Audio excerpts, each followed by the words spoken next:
బామ్మ చెప్పడంతోని మొత్తానికైతే స్కూటీ మీద తీసుకెళ్తూ ఉంటాడు పల్లవిని కాలేజ్‌కి చరణ్ అనమాట.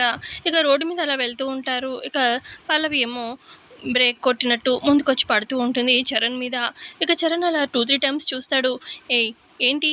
ఏదో నేను బ్రేక్ కొట్టినట్టు పదే పదే వచ్చి మీద పడుతున్నావేంటి? చాలా చిరాకుగా ఉంది అని చెప్పి అనగానే, ఏంటండి అలా అంటారు? మీకసలు ఇంత కూడా రొమాన్స్ తెలియనే తెలీదు. మీరు బ్రేక్ కొట్టకుండా నేనెందుకు పడతాను?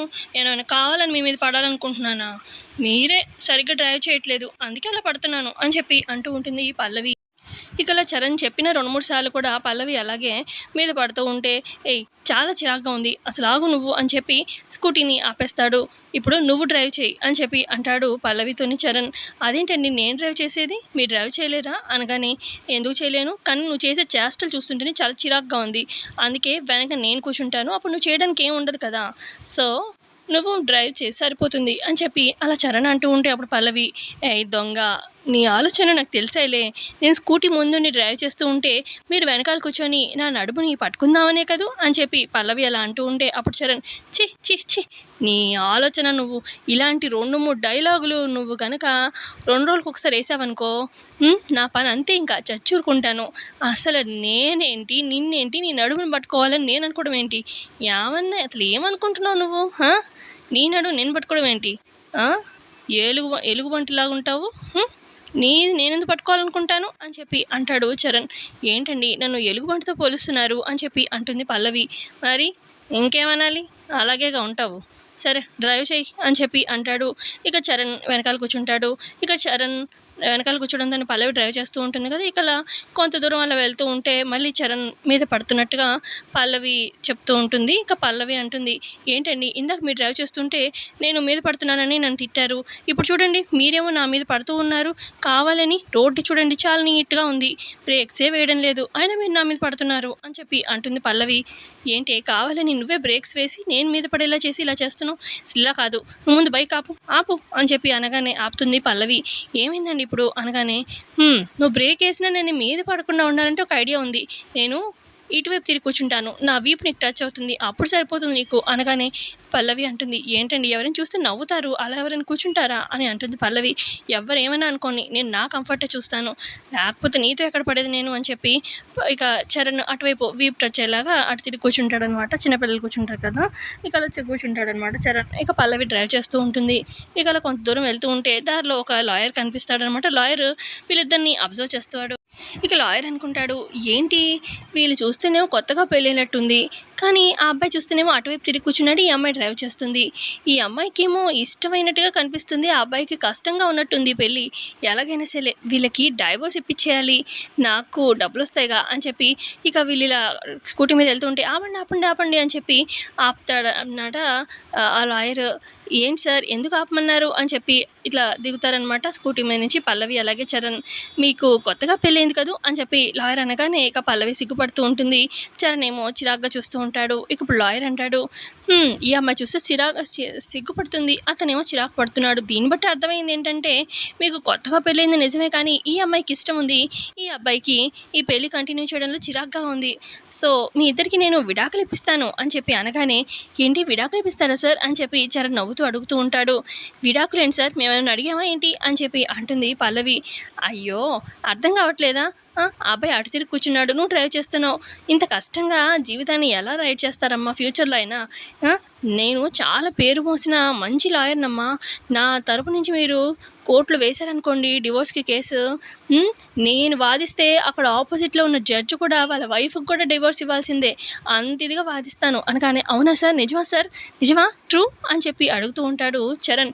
అవును బాబు నాకు అంత పాపులారిటీ ఉంది నిజంగా అని చెప్పి అనగానే, సార్ ఒకసారి మీ కోర్టు తీస్తారా అని చెప్పి అంటుంది పల్లవి. ఎందుకమ్మా అనగానే, ప్లీజ్ ఒక్కసారి సార్ అని చెప్పి అంటుంది పల్లవి. సరే అని చెప్పి ఆ లాయర్ కోర్టు తీయడంగానే ఇక పల్లవి చంప మీద కొడుతుంది లాయర్ని. అసలు మనిషివా పశువా మేమని అడిగామా నిన్ను? కావాలి డివోర్స్ అని చెప్పి నువ్వే మేము వెళ్తూ ఉంటే రోడ్డు మీద ఆపి అసలు ఏం చదువుకున్నావు? మనిషివేనా నువ్వు? ఇద్దరు పెళ్లి చేసుకున్నారు, వాళ్ళు కలిసి ఉండలేక డివోర్స్కి వచ్చినా కూడా నువ్వు కాపాడాలి వాళ్ళ జీవితాన్ని. అంటే వాళ్ళకి టైం ఇవ్వాలి, వాళ్ళు కలిసేలాగా మాట్లాడాలి. అంతేకాని ప్రతి ఒక్కరిని విడగొట్టుకుంటూ పోతారా? కోర్టులో కూడా టైం ఇస్తారు, ఎంతో కొంత వాళ్ళు కలిసే ఛాన్స్ ఉంటుందేమో అని చెప్పి నువ్వెక్కడ దొరికావు మాకు, పో ఇక్కడి నుంచి అని చెప్పి పల్లవి గట్టిగా అరవడంతో ఇక లాయర్ అక్కడి నుంచి వెళ్ళిపోతాడు. ఏంటి అతను అలా కొట్టేశావు అని చెప్పి అంటాడు చరణ్.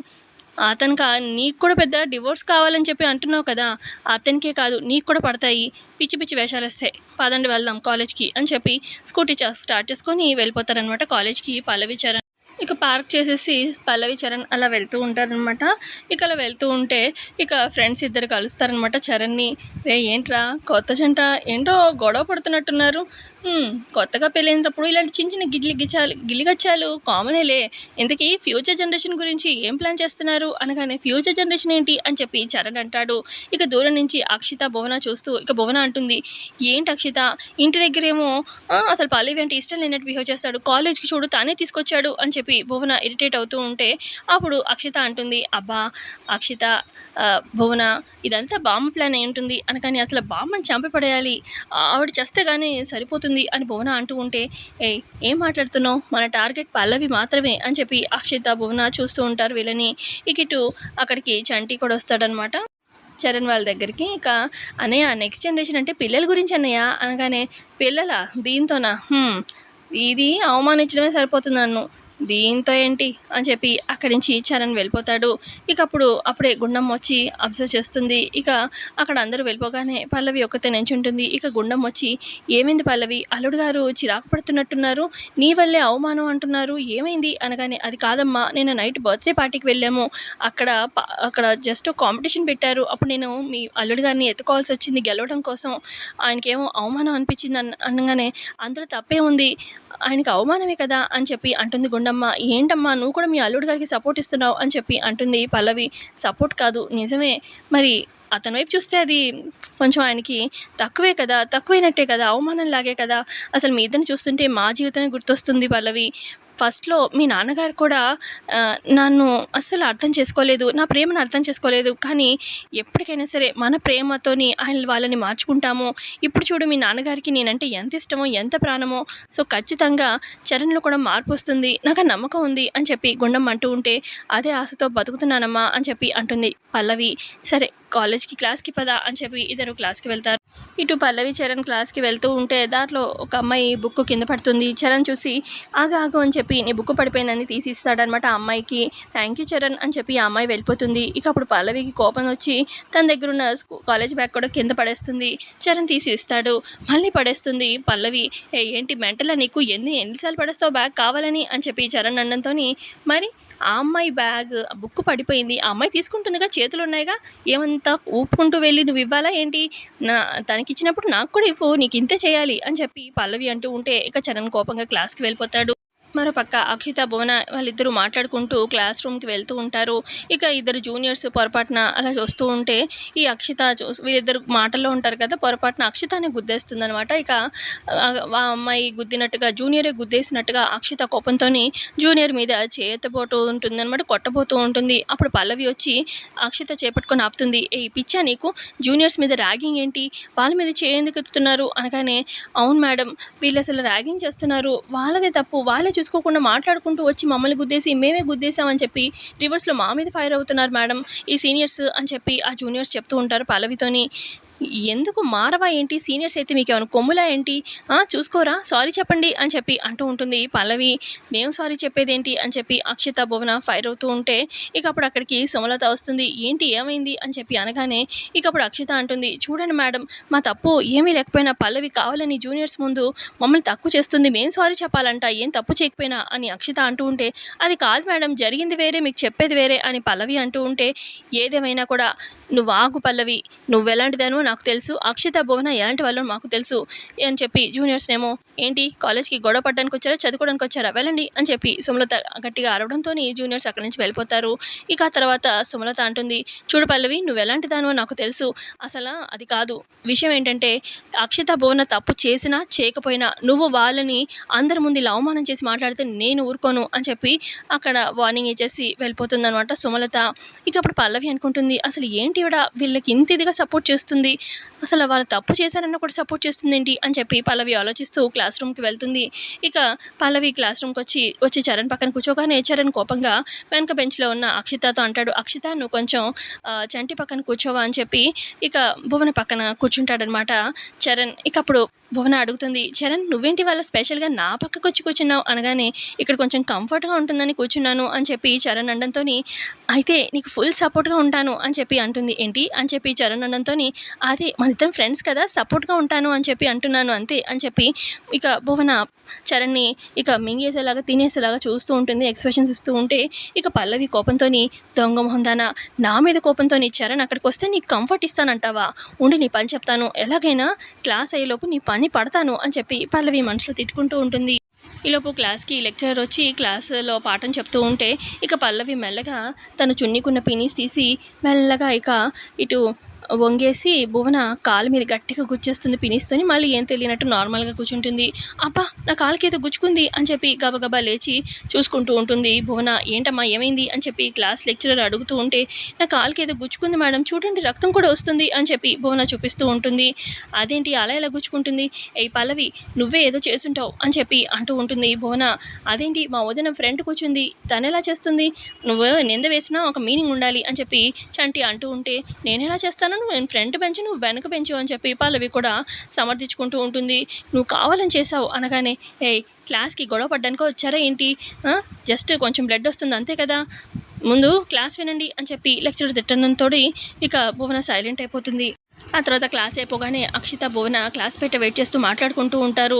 ఇదంతా పల్లవి చేసింది అనిపిస్తుంది నాకు అని చెప్పి భువన చెప్తూ ఉంటుంది అక్షితకి. ఈ లోపల పల్లవి అక్కడికి వస్తుంది.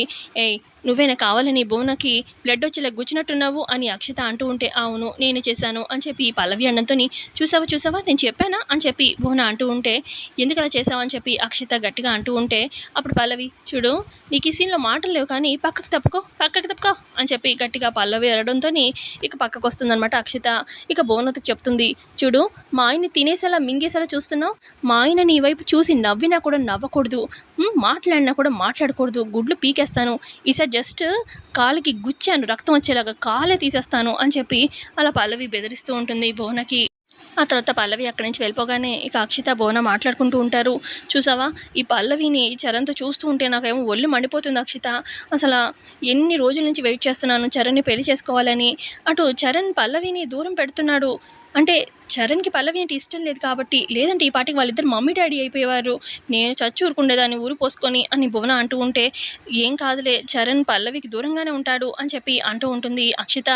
చరణ్ పల్లవిని దూరంగా పెడుతున్నాడు బాగానే ఉంది, అలానే నాతో కూడా దగ్గరగా ఉండట్లేదు, నాకు దగ్గర అవ్వట్లేదు, ఇంక ఎలాగా నాకు పెళ్ళి అయ్యేది చరణ్తోని, ఏదైనా ఐడియా ఉంటే చెప్పక్షిత అని చెప్పి అడుగుతూ ఉంటుంది భువన.